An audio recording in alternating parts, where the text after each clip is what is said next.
Hello, good morning and welcome to Qsports. I am Amadou Tamba and thank you for joining us. Coming up, we have an exclusive interview with the head coach of the Gambia national team, the Scorpions, Jonathan McKinstry. Stay tuned for an exciting interview here on Qsports. Welcome. Thank you for joining us. Now, the Ministry of Youth and Sports, through the National Sports Council, collaborated with the Gambia Football Federation's Technical and Development Committee to confirm the appointment of Northern Irishman Jonathan McKinstry as head coach of the Scorpions of the Gambia.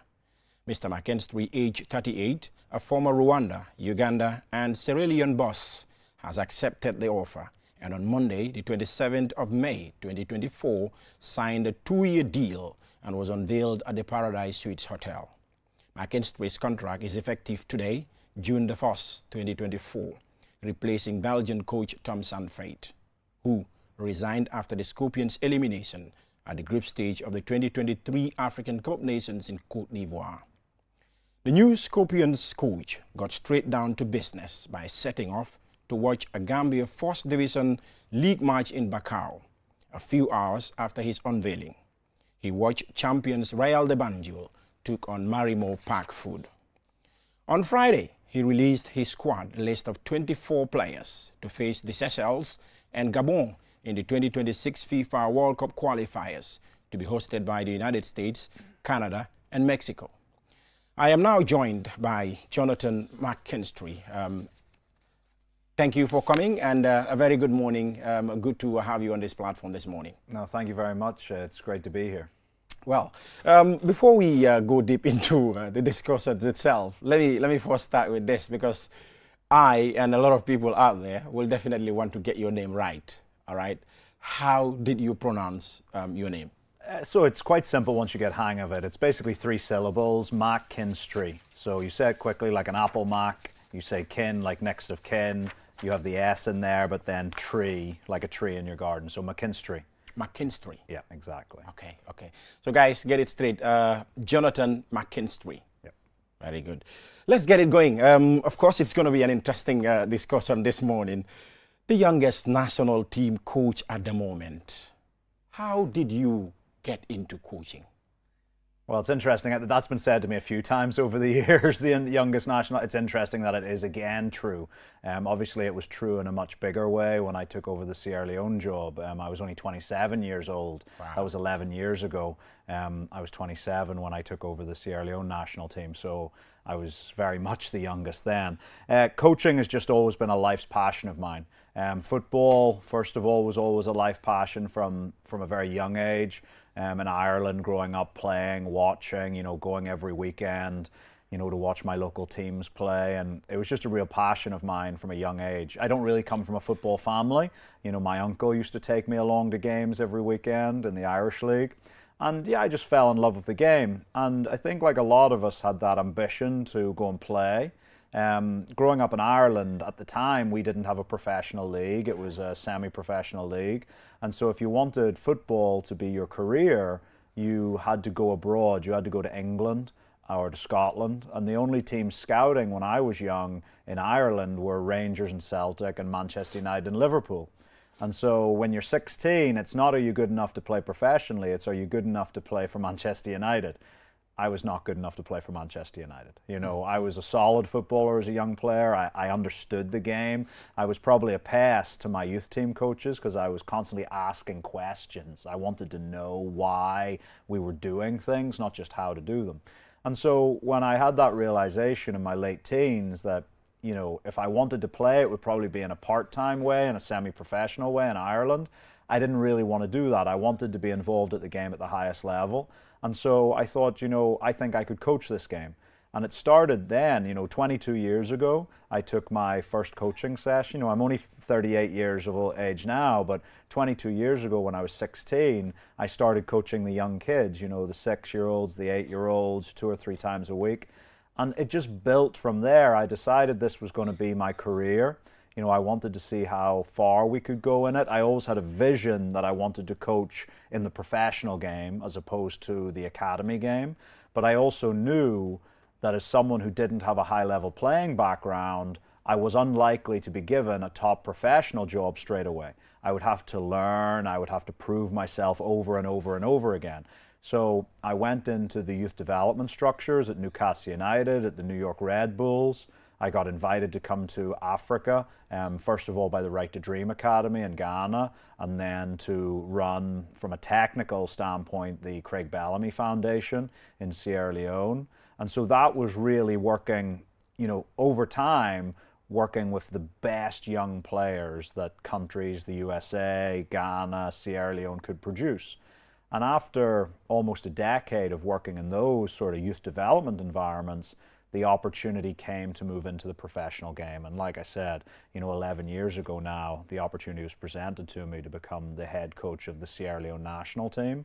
And really, we've never looked back since then. It was stepping into the pro game, and we've had some pretty good successes along the way since then, and it leads us to today, sat here, in the Gambia, speaking to you about a new journey we're about to set off on with the Scorpions. Sure. What was your playing position when you were trying to play the game? And we've seen so many top coaches around the world right now playing football sometime before retiring and venturing into the coaching job. But for you, when did you realize that, hey, look, I don't think I can go on to become a professional player? Then why not switch to coaching, and you start picking up your coaching matches? Yeah, so I was a right back growing up. I was a functional right back. I could put in a few good crosses. I took the free kicks and corners. But like I said, I was solid. I was a functional player. I always felt that my brain worked at a higher level than my feet did. And that's where it led me into coaching. And it was, look, like I said, it was when I was around 16, 17 years of age. I'd started through work experience with school. In Ireland, when you're 16, you attach yourself for a couple of weeks to an organization. I went in with the Irish Football Association and, just around the schools for a couple of weeks, and I enjoyed it. I've always felt I've been a good communicator. And that's really what coaching is. Coaching is communicating an idea to somebody else. It's teaching wrapped up in a different package. And so I always felt I could do that. And yeah, around those times, I remember thinking, yeah, I want this to be my career. And I still remember, I tell the story of schools have these like career guidance counselors who you go and talk to about what you want to be, and they give you a strategy for what qualifications you need to go and become a doctor or an engineer or a rocket scientist, whatever it happens to be. And I remember sitting in that office and saying to our careers counselor at school, look, I want to be a football manager. And at that time, and I don't blame her, because there was no real evidence that you could do that without having been a pro player.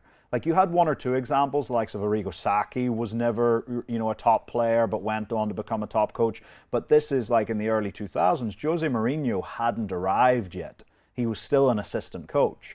And so when I said that, their response was, you mean you want to be a PE teacher in school? And I was like, no, I've got bigger ambitions than that. I want to coach at a World Cup. I want to coach, in the Champions League at the top end. And the response was, and I understand it was, that it wasn't realistic. But for me as a 16, 17-year-old sitting there, you got to remember there was some young kids going into those meetings saying, look, I want to be a brain surgeon. And they would have been given a strategy for what university course you've got to do and told it was realistic. I said I wanted to be a top football coach and was told it wasn't realistic. But I guarantee you at 16 years old, I knew more about football than the future brain surgeon knew about brain surgery.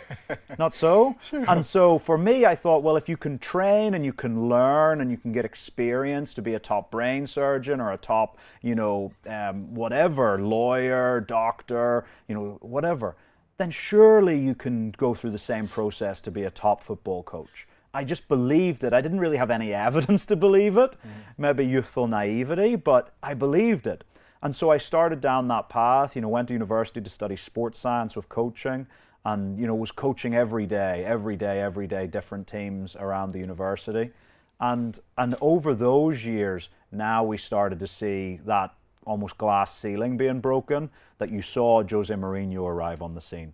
didn't have a top playing career. You saw Andre Villas-Boas coming onto the scene, didn't have a top playing career. And now you look around the world, and especially in the top leagues in Germany and Spain and England and Italy, you see a lot of coaches who have been career coaches, who, yes, we still have the likes of Alonso and the likes of Xavi, etc. But you also have the other category of people who studied this game, and yeah, now it's a realistic expectation. Today's careers guidance counselor wouldn't say it's unrealistic.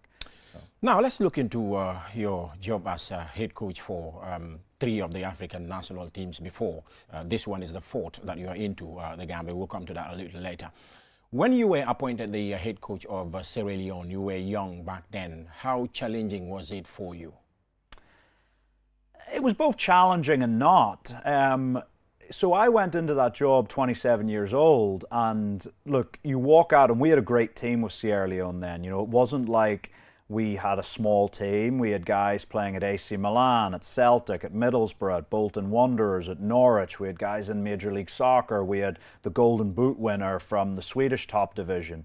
You know, we had guys playing in the Turkish top division. So in many ways, that squad isn't too dissimilar to the squad I inherit here with the Gambia. The Gambia have greater depth, but the frontline players are playing at similar levels and similar experience. And so in that sense, you walk out and they're probably thinking, who's this 27-year-old coming to coach us? You might have had players who were older than you back then. Oh, a lot of them. Yeah. A lot of them. The majority of the team, because it was a reasonably mature team. So I would say at least 50% of the squad were older than I was. And the captain would have been several years older. I think he was 33, 34 at the time. So yeah, about 50% of the squad would have been older. But for me, I always believed in my ability to coach. I always believed in my ability to connect with people. You know, I'm a very honest person. You know, I try to be authentic. What I tell you, you can take to the bank. You know, we don't need to sign the contract. If I tell you it, I'm going to do it. And so I just went about it, and I said to the staff, I was like, look, we're going to go out and coach. We're going to give these guys quality, and they'll respect quality. And we did that, and the opening training sessions were good. You know, we were well prepared. The guys were willing to go on that journey with us. But also, you know, in that first week, we had the moment where we were preparing for the game, and we were making our team selections. And I have to be honest with you, after we had the team meeting where we're saying our first game was against Tunisia, a nice easy start, you know, and we were going to change some things with the front line. And we had a lot of experienced forwards, and we were going to change it. And those forwards, who had a combined market value between the 4 of them of about $30 or $40 million at the time, hung back after the meeting and wanted to chat with me and my assistant. Yeah. And they were like, Coach, we're not sure, you know, why don't we just do what we have been doing? And I said, come and let's stand in front of the tactics board. And I took them in front of the tactics board, and I mapped it out for them. I said, I understand you want to do what you know, but here's why we want to do it a bit differently. And this is the reason that we're going to do it, and this is the positive impact we think it will have. And so we walked them through it for 10 or 15 minutes. We didn't say, no, go away, it's our choice, not yours. We said, look, let us show you. And so at the end of that meeting, I don't know at the end of that meeting if they were convinced or not, but what I know is they left the room knowing that I was convinced and that I was certain of the path. And because I was certain of the path and wasn't wobbling on it, they went, okay, he knows what he's talking about, let's go and do it. And we were so unlucky in that first game against Tunisia. We were 1-0 up at half-time, we were 2-1 up in the 90th minute, and Tunisia scored in the 93rd minute to equalise 2-2. And it was such a frustrating game to not take we deserved the 3 points. But I think coming away from that game, all of the players said, okay, yeah, as a group, we can do this and we can go to better things. And over the next 18 months, we did. We moved from, I think it was around 94, 95 in the world rankings to 50 and to 7th in Africa. So that was a good record. You know, that was our best ever record. You look at where the team is now, Sierra Leone, I think around 130 in the world. And so, you know, we did really well over 18 months, and it's something I'm really proud of. I think that group of players is really proud of. And yeah, you know, it was a sort of demanding start because you're right under the spotlight with big players. But look, I've always said I'd prefer having big players with high quality than small players with no quality. All right. From Sierra Leone, you had reigns with Rwanda, 2015 CECAFA Cup final, and 2016 CHAN quarterfinalist. You also won the Coach of the Year tournament, an award given by DSTV with Rwanda. With Uganda, you also did so well for them as well. And then there was a point where you were connected to the Cameroonian job. Out of 137 applicants, you came out as the top 2, top 3, and also you came out among the top 2 in the Zambian job as well. But let's look into the part that you had with Uganda. In December 2019, you won the CECAFA title with Uganda, winning all the 6 games throughout the tournament. How did you manage to keep them on track to go all the way and winning the CECAFA Cup? Because CECAFA Cup is really a very difficult competition. Yeah, look, for us, it's very much about challenging the players every day. And it's the same that our group of players here are going to find when they come into camp, and already have started to understand, because we've spoken to all of the guys on the phone, 5, 10, 15-minute conversations, last week before I'd even landed in Banjul. And it's about mapping out and giving them a clear direction, because if you don't have a map, it's easy to get lost. Sure. And so giving them a clear direction of where we want to go with it, setting our goals lofty enough that we got to jump to reach them. If a goal's too easy to achieve, it sort of can sort of neuter your motivation. And so your goals should be lofty, that you've really got to stretch, you've really got to leap to achieve them. But also helping the players. One of the things I've said to all of our players is, look, how can I help? Because my job, I'm not the guy scoring the goals. I'm not the guy, making the saves, making the tackles. It's them. And so my job is to be their biggest supporter. Yes, I'll make the final decision. Yes, I will, have to make some tough decisions along the way. But my primary job is to help each and every one of those players to step out onto the pitch in the best physical, mental, spiritual, social condition, so that they can go and give their best. Because if players go and give their best, then we've got a chance. We've got half a chance of being successful. And that's what I've always said. And with Uganda, again, a little bit similar to here in the Gambia, is that it was a transitionary moment. It was clear that there was some players who were going to start leaving the system, and there was other players, young players, who now had to be brought into the system. And for example, that CECAFA Cup title, there was a lot of young kids in that team, and even some of my staff and some of the people around me were saying, maybe have him on the bench, don't have him in the starting lineup. But to give you an example, Uganda has historically always had a real tough guy as the number 6. As someone who breaks the play up, who doesn't let the opponent get through. And they've had some really good ones over the years. But now we wanted to evolve the game style. We wanted to play a more possession-based game. And if you want to play a more possession-based game, you've got to have people who can pass the ball. And so for us, we said, right, we're going to change the number 6 profile from a breaker to a creator. We're going to go away from the Roy Keane type of number 6, and we're going to move towards a Pirlo type of number 6. And again, that caused a lot of sort of, concern in some quarters, because when you do something that they're not used to, then people feel a little bit nervous. But for me, I've always believed that if I'm going to succeed or fail, it needs to be my way of doing it. There's no point me doing things to make people happy, sure, and then us lose, and then me say, but you're still going to fire me if we lose. So it's better if I'm going to, if it's meant that we aren't going to win, that we're going to lose, I'd rather lose playing my type of football, okay, than somebody else's. But to date, the type of football that I've installed in different teams has more often than not brought winning results. And so it gives me more confidence to come into a new environment and say, hey, this is the road we're going to walk down, because it's going to take us to somewhere really good. Despite you're young, but you have a lot that people need to talk about. But we will, of course, look at other stuff a little later. But let's look at one important thing, which was absolutely very key in your managerial career at club level. when you were taking over the job at Gor Mahia, you came in at a time where the team was facing a FIFA ban, unable to sign players, and of course, you have to come into that job.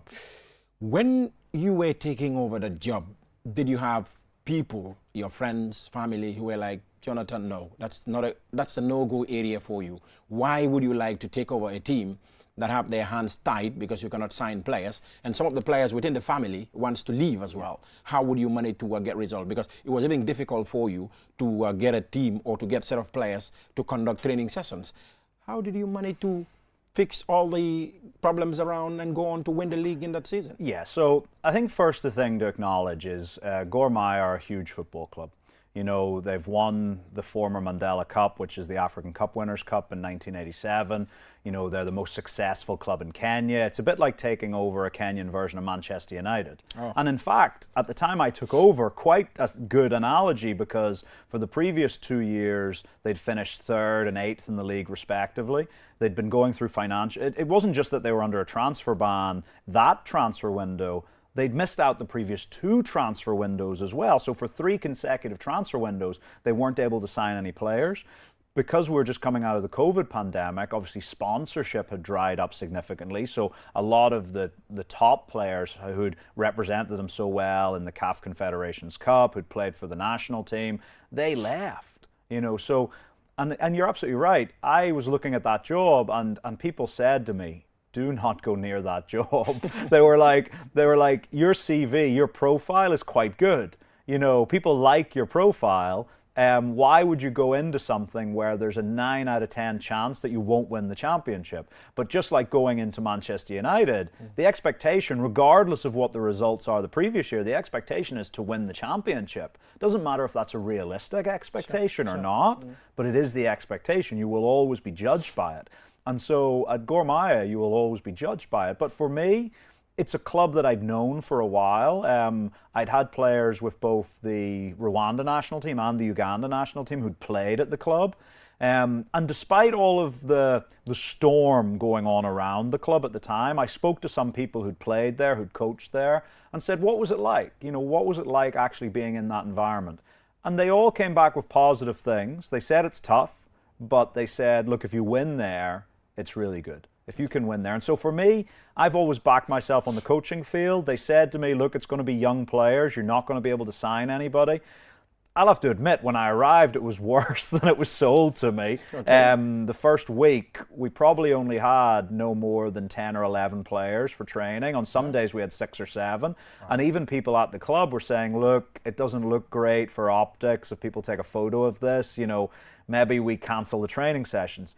But I said to them, I'm like, no. I was like, I can run a training session with 6 people. It's no problem. Okay. And so these, especially the young kids, I'm like, those who are here and ready to go, let's work with them. Let's give them the benefit of our experience, of our quality. And look, I also didn't blame the guys who weren't coming to training, because there was issues with salaries, there was issues with payments outstanding. You know, they didn't know whether they were going to be leaving the club or not. So I also didn't judge them for that, because as human beings, we get to make our own choices in life. We've got to look after our families, etc. But I said, when you're in, let's be ready to go. And so we got to work. I think in pre-season 2 years ago, the expectation was at best we would finish mid-table. We only had 18 players. Okay. And the expectation was we would finish mid-table, and if we got some injuries and suspensions, there was even a fear that we could get relegated. But it turned out to be a bit of a fairy tale season. It turned out to be a bit of a Leicester City season, as I call them. And on the last day of the season, we went into it knowing that a win would secure the championship.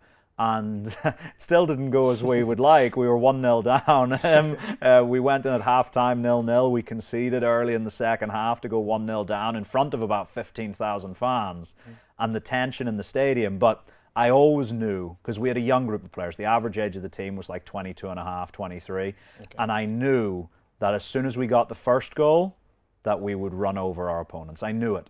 And so with about 30, 35 minutes to go in the game, we scored the first. And I even said to my coaching staff, I was like, it's done now. And they're like going, but it's only, we need to win. I'm going, don't worry, it's done now. We ended up winning 4-1. Okay. And we won the championship. And that'll always live with me.